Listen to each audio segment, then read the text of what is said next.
Good evening, everyone, and welcome to Around the Paw, your one-stop shop for everything sports and Clemson Tigers. And we're glad you're watching with us tonight. I'm Garrett Mitchell, as always, joined by the one and only Griffin Barfield and Clifton Kennedy. And we've got a good show tonight. We're going to talk about fall camp and some other things going around. A very special former Clemson football player who's making a comeback in the pros, and some conference realignment talk as well. But just to let you guys know, we want to let you know right off the bat, you don't want to miss next week's Around the Paw episode, because we are going to have a very special guest who's going to join us, and he's going to talk some Clemson Tigers football. And we're talking about the one and only legendary Eric McLean, former Clemson offensive lineman. He's now with the ACC Network, and he has graciously agreed to join us on Around the Paw next week. And I tell you what, Griffin, Clifton, can't wait to have Eric on here. That's just going to be a wealth of knowledge that we can't wait to have. Absolutely, yeah. I'm probably as excited as you are. I'm excited to see what he has to say. And yeah, next week can't come soon enough. Yeah, exactly. I'm right there with you, man. I like Eric McLean. I think he's a good guy, and he definitely knows his stuff when it comes to football. So I'm excited to have him on. Yeah, for sure. It's just going to be a fantastic show. And we told you a few episodes back that we were working on having some special guests come on and join us here. And Eric is the first up, and we couldn't think of a better former Clemson Tiger and just a knowledgeable guy when it comes to football to be the first guest that we have on here. So we can't wait for that. But before we get started, Griffin, I just have to ask you, I know you're headed back down to Clemson tomorrow. So first of all, we can't wait to have you back in South Carolina, but I've got to know, is it cold where you're at right now? It's in the middle of August and you've got a hoodie on. I always wear a hoodie, man. I like it cold. I like keeping my room cold. If I'm doing work, I generally have a hoodie on. That's kind of just how it goes. Yeah, so do I. So I can't wait till that mid-October, waking up to about a 45-degree Saturday morning and counting down the hours to some Clemson Tiger football. So that's what we all live for this time. It's the dream. Year. So let's just jump right into it. And, fall camp has drawing to an end now. The Tigers have been practicing now for a couple of weeks. They've got 2 scrimmages under their belt. And, the reviews, I think, coming from the coaches and from everybody who has been there and seen these scrimmages and seen the practices has all been resoundingly positive. So, I just want to kick it to you guys. And, Griffin, what have you been hearing coming out of fall camp? And it seems like Coach S1E has been very pleased with where the team is right now and how things are progressing early. And that's what I've heard, too. I think that just on all aspects, when it comes to being healthy, when it comes to performance, when it comes to even talent as well, Coach Dabo S1E is just absolutely happy. And especially a lot of people and a lot of players that have had interviews have talked about how great the offense is, whether you're a defender, whether you're on the offense itself. I've heard so many great things about it. I've heard, I'll take Andrew Makuba, for example. He said that the offense is so multi-dimensional that it keeps the defense itself on its toes. So it helps them for even, real game situations, which I think is perfect. It really helps out, but I think that does spark a little bit of competition, which we will get to in a little bit, as we have seen, both the offense and the defense getting a little bit chippy at each other. But man, besides a little bit of competition, I think everybody on that Clemson football team is really excited and just really happy to see how the team's going and how, what they can do this season. Right. And Clifton, I think everybody was anxiously awaiting to see what would come of the first scrimmage. And from everything that I've read, everything that I've watched that came out of that scrimmage, again, it was positive. And I think Coach S1E, he elaborated on that. Just a lot of players doing a lot of good things. And he spoke very highly of Cade Klubnik and how he played. And that, I think, was where everyone's eyes were on. They wanted to see how Cade would do coming out of spring and now into fall against live competition. And from what Coach Swinney said, he made one mistake, but he said really that was just a great defensive play more than it was a mistake on Cade's part. But to see Cade progressing and to have grown into Garrett Riley's offense, that's certainly, as we're 3 weeks away from the first game. So to hear that coming from Swinney's mouth, that's a great sign. Yeah, it really is. I was at that first interview, and he talked about how normally, when they, after the first practice or after the first scrimmage, usually one side dominates, right? And he said that didn't happen. He said both sides were equally dominant. And so he was really surprised and excited about that. He did say that Cade, made one mistake. And that really was a good play on the defense. It was Cade through to Cade. So Cade Denoff. And but yeah, I mean, everything good. I haven't, like I told you guys before the show, I haven't really had a chance to watch the second interview yet, but I'm excited to do so because I heard that just from Twitter, I heard that Helms was back on the field taking snaps, which, as we all know, I'm getting a little ahead of us, but he tweaked his ankle, so tweaked his foot, so. Yeah, and that's certainly a good thing. And we're going to talk some about the injury situation, of which there has been a few situations pop up in that regard. And we're going to talk about that in a minute.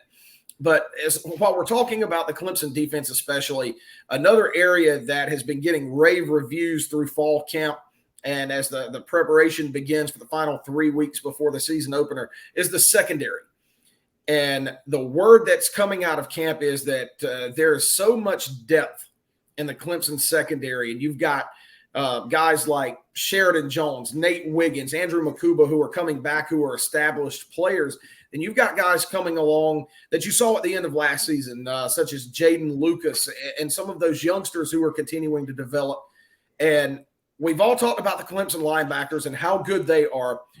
I don't think anybody should be sleeping on the secondary either, because at least from the way I see it and from what Coach Swinney's saying, it's going to be very, very good as well.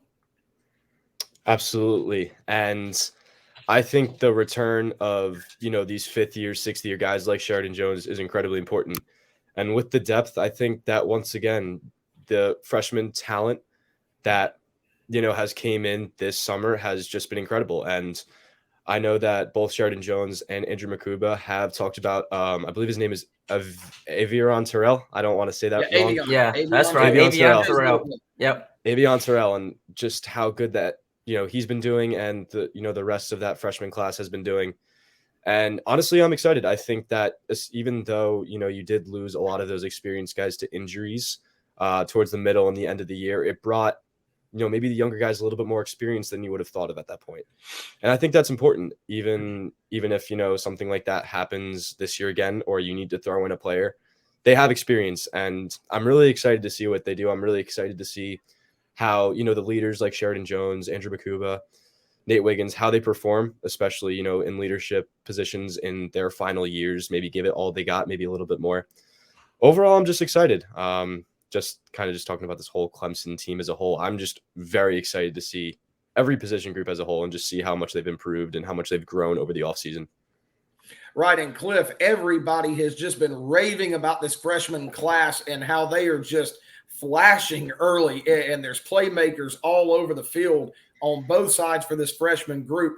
And frankly, I don't know that I've seen as much hype around an entire freshman class. You'd have to go back to the class that had your guys like Dexter Lawrence and even a little bit before that, your Christian Wilkins and your Cleveland Farrells, Trevor Lawrence's, Travis Etienne's, the hype that surrounded that class. And, you had a couple in a row that were easily top 5 classes. Well, this one's kind of generating that same buzz throughout Clemson and especially throughout this area. Geographically in the southern part of the U.S., SEC, ACC country. So, if everything that's being said pans out to be true, then anybody that thought Clemson was going anywhere, well, they might want to think again. Exactly. There's a lot of good freshmen, and Dabo said beginning of fall camp. He said I think it was fall camp, or yeah, it was fall camp.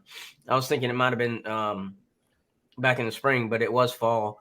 He said he can't wait to get on the field with these guys because it'll be the first time he's ever been on the field with them. And immediately, the next time we got to talk to him, he was like, oh my Lord. I mean, it was kind of he knew they were good, but it's like, wow. And one area of the offense that I'm really excited about that a lot of people probably aren't, because I'm really high on the offensive line. Yeah. Like those guys are talking a big game. And they're coming off. We've interviewed 2 of them already. And both of them, they made me smarter just sitting there listening to them as we interviewed them. You know what I'm saying? And they sound like they're excited. They're healthy. That's one thing. They're healthy, and they're ready to kick butt. And I really think they can do it, because I think a few of those guys in the Tennessee game last year were definitely hurt. I know Walker Park said his he had a bum ankle and he could hardly move sideways. And so he said he's fully healthy and he's ready to go. So I'm really excited about that offensive line. Yeah, and I think you're exactly right. It's a group, it's a unit that for the last several seasons has been fairly maligned and I think even panned throughout the media, but it's an experienced group of guys that are back. I think that they're healthy. Cliff, as you said, they're gelling, and if that all comes together, I think it could be a great season. Look, you protect Cade and you let him have the time to get the ball to his playmakers, then I think the sky's the limit for this offense.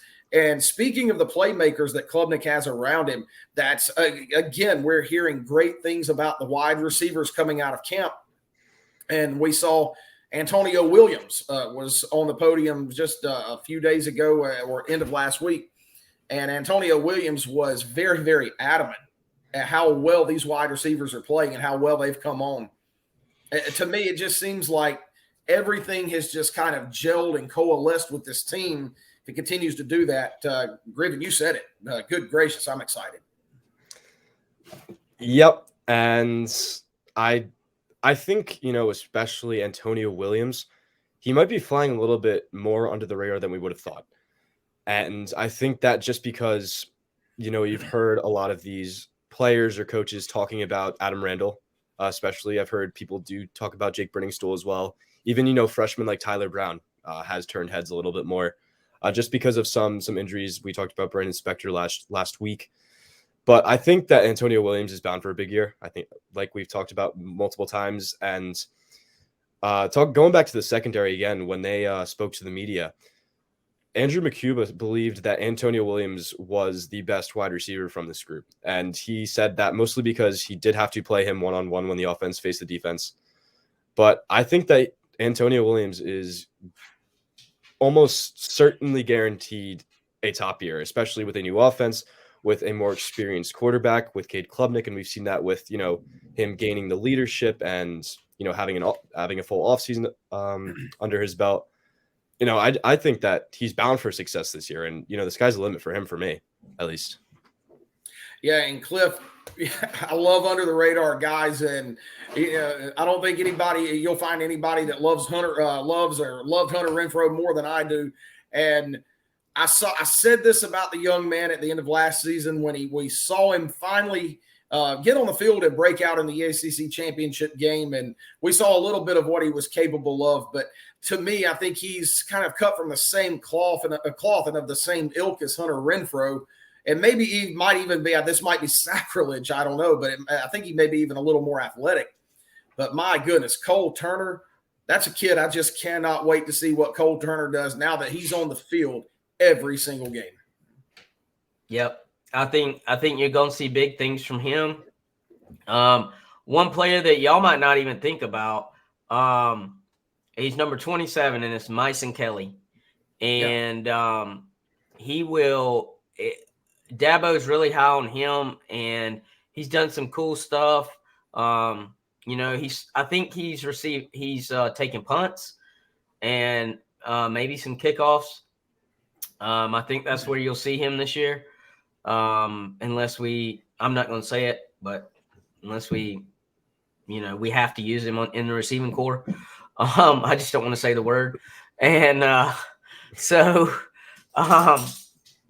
but yeah, I think you're going to see him featured, when he gets on the field. You're going to see him in that kicking game and receiving game.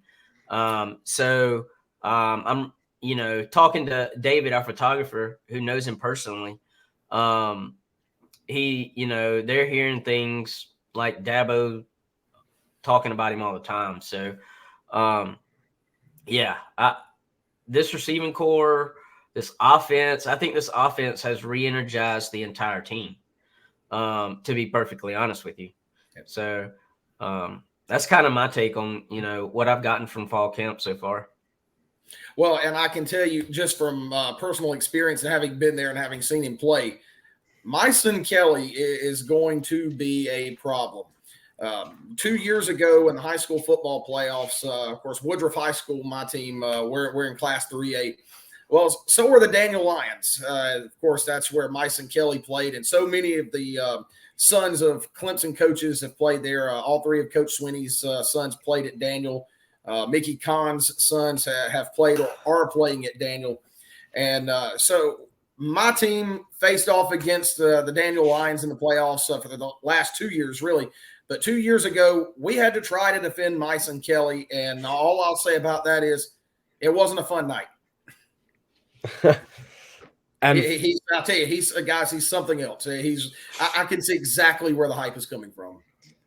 And for me, with the wide receiver rooms, it's not a matter of who's going to be at the top. It's a matter of, who's going to break out first, especially with the freshman class. Like, I think many fans have no idea what's in store for them when it comes to, these freshmen. Maybe, these sophomores have a little bit more of something to prove than the other people, not the other people, but like the other players, maybe like Adam Randall, for example. I think the sky's the limit for this group. I think they're in the perfect scheme. They're with the perfect quarterback. It's just a matter of who, blooms first, in my opinion.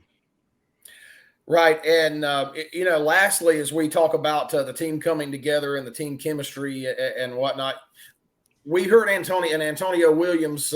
He explained a little bit about this in his interview last week. The team, there was a little bit of chippiness in practice. I think the first day that the team practiced at Jervey Meadows. And so much so that with the offense and defense going head to head, there was a few little skirmishes that broke out, and Dabo had to send a couple of guys out of practice. And what I took from that is I didn't take that as anything concerning or any type of dissension among the team. What that tells me is that this is a team that is just so ready to go. They are chomping at the bits. They've heard all of the detractors in the national media for 2 years now. And this is a team that knows they're good. They know they can win. And quite frankly, they're just ready to get out there and prove it. And until Labor Day Monday, the only people they have to prove it to are themselves. Yeah, right.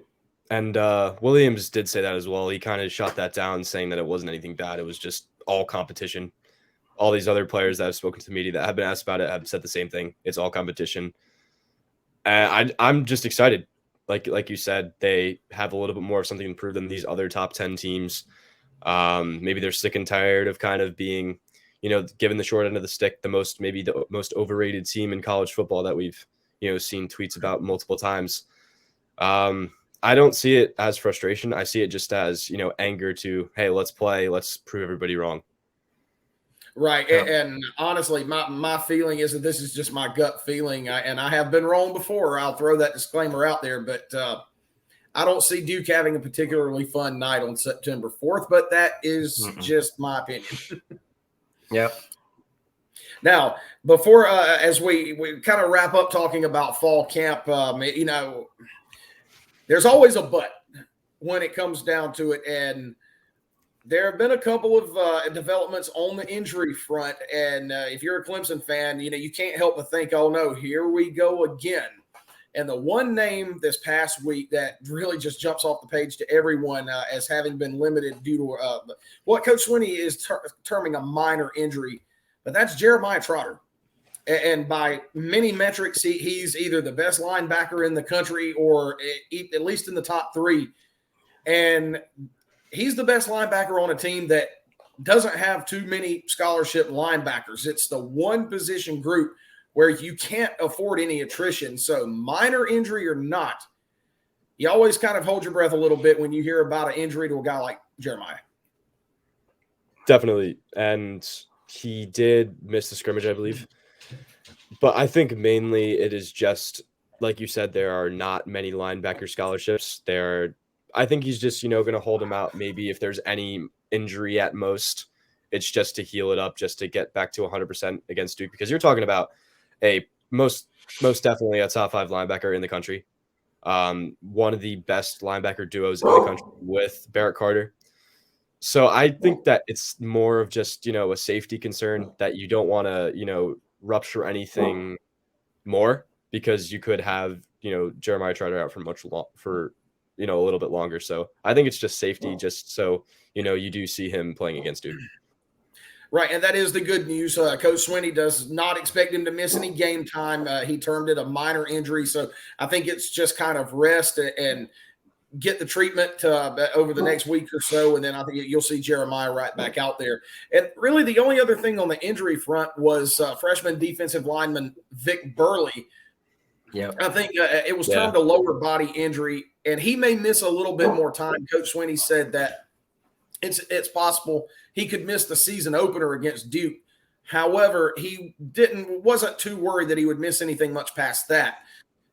But the defensive line is an area where there is depth, so it does give Burley a chance to get back to where he needs to be, whatever the injury is. It wasn't specified, but that is one area where you've got some plug-and-play guys, so I think that's a little bit less of a concern.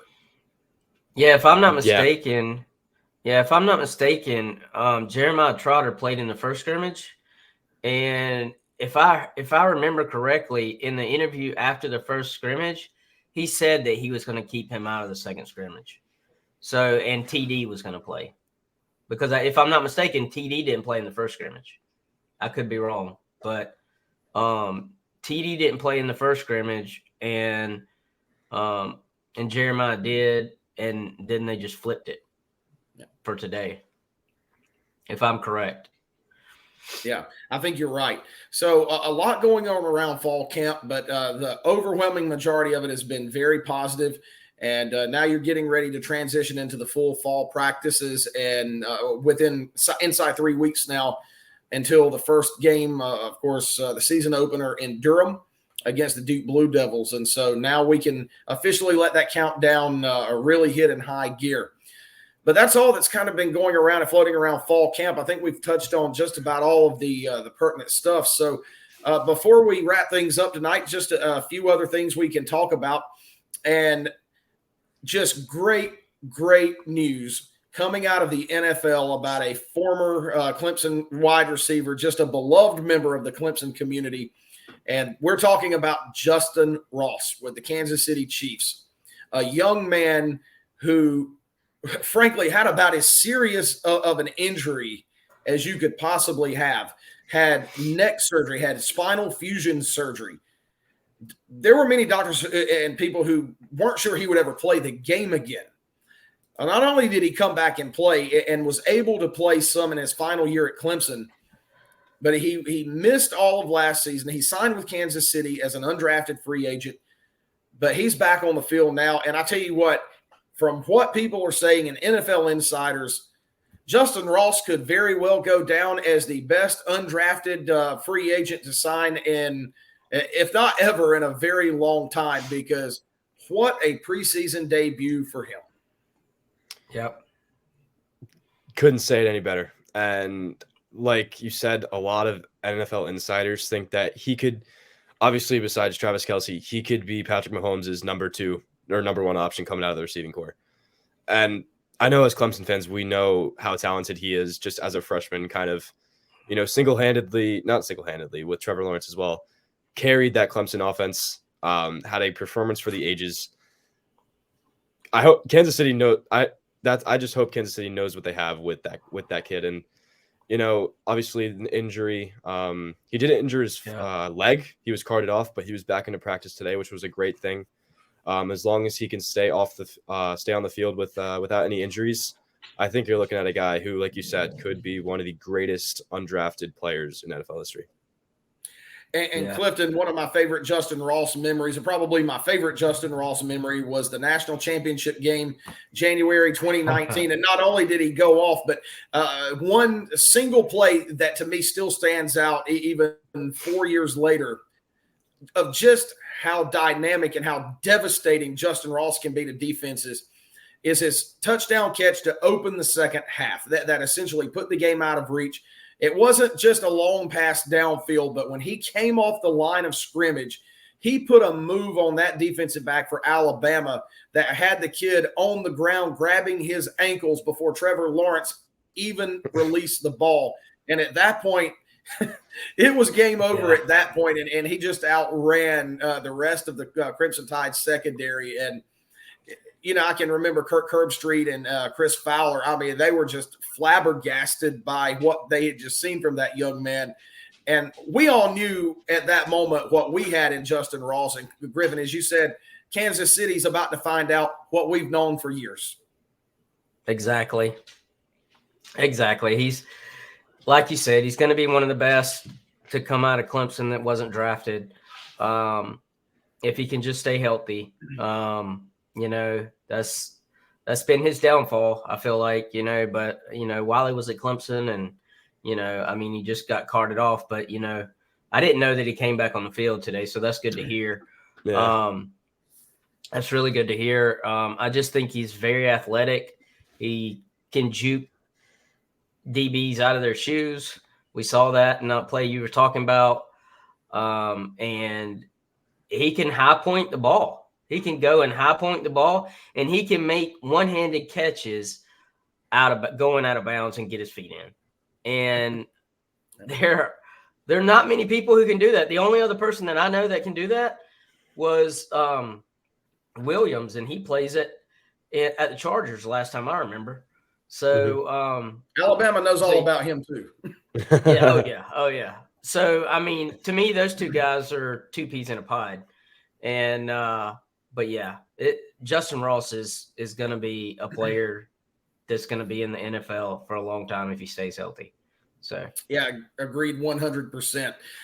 So guys, as we get ready to start wrapping up tonight, lastly, we've got to address the elephant in the room that's been floating around the news for the last 2 weeks as well, and that is conference realignment, or more specifically, is Clemson and Florida State going to leave the ACC, or is the ACC going to expand?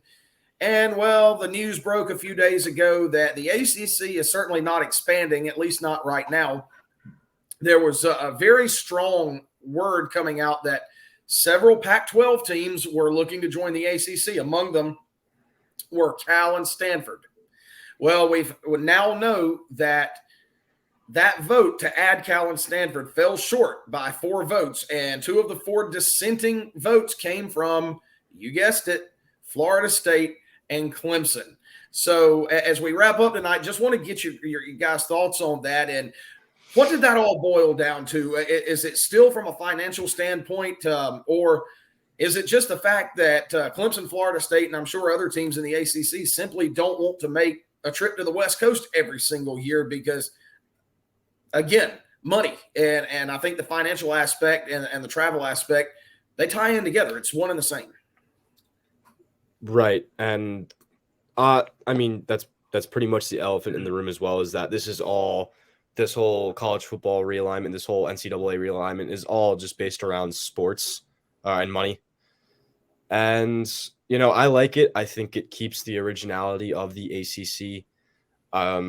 But I think that in years to come, you are going to see a different look of the ACC if it still exists, because there are teams that are joining. Obviously, the Big 10, the Big 12, that whole shebang, Pac-12 dissolving or something like that. But I like it. I think that it just looked weird where you would have, Cal and Stanford and we are just on the complete opposite side of the nation. So I liked it. Not really much I have to say about that. It's mostly about money, pretty much. But I'm interested to see what happens in the future when it comes to, just league realignment, who leaves, who joins, that whole thing. Yeah. And Clifton, I was going to say, if Cal and Stanford had been added to the ACC, let's just say it like it is, it would have been a real bear to travel to Los Angeles and play Cal once every 2 years. Yeah. Well, if I'm not mistaken, the last time we went to California, we won a natty, but financially it was a loss for the university, if I'm not mistaken. And they lost a bunch of money going out there just to win the natty. They won't tell you that, but it was somehow it got leaked and they lost money going to that bowl. And so even though everything is about money, you don't want to lose money going all the way to California just to play a football game. And a football game that I know Clemson would win both of those, right? And I mean, those football teams used to be great, but they fell off majorly in the last 5 to 6, 7 years. And so I just don't see where the positive comes out of it, And I'm kind of like Griffin. I think eventually I like where this is going. And I think you're going to see, maybe two leagues with, 25 or 30 teams in it eventually, maybe. I don't know. And it's going to be two big leagues, and so that's just my take. I saw something on Twitter about it. I also saw another one where there was like 50 or 60 teams, and there was an East Coast, a Northern, a Southern, all this other stuff. And so, but it's just good for like Dabo said, that's where everything's going, and it's eventually going to go there. But I don't think we're ready for it. Yeah. Even though it still is a good thing, but I don't think we're ready. And I think that's why Clemson and Florida State was one of the two deciding votes to say no. Well, if anything else, it just means that we keep the family band together for at least a few more years. So, Clemson's got to have somebody to beat up on, right? I mean, 7 straight wins over Florida State and all that good stuff. So, so no offense, Seminole fans. It's going to be a great game at Death Valley, but we like to tell a joke every now and then on Around the Paw too. So.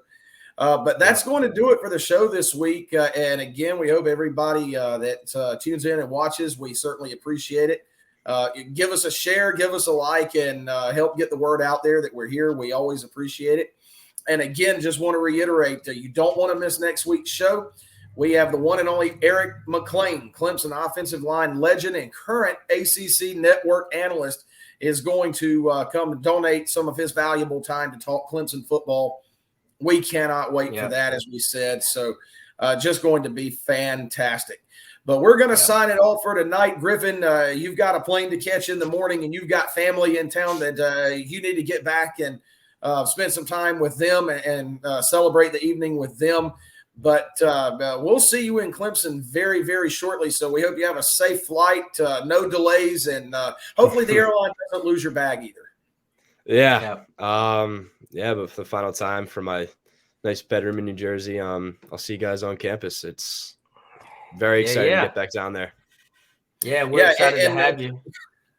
Yeah, Cliff, I was just going to say, up until this point, Graver, we've just been it's been like a long-distance relationship. We're doing this from South Carolina and New Jersey. So once you get back down to campus and get settled, Cliff and I might just say we'll have to ride up to campus and we'll hit up the SO Club and lunch is on us.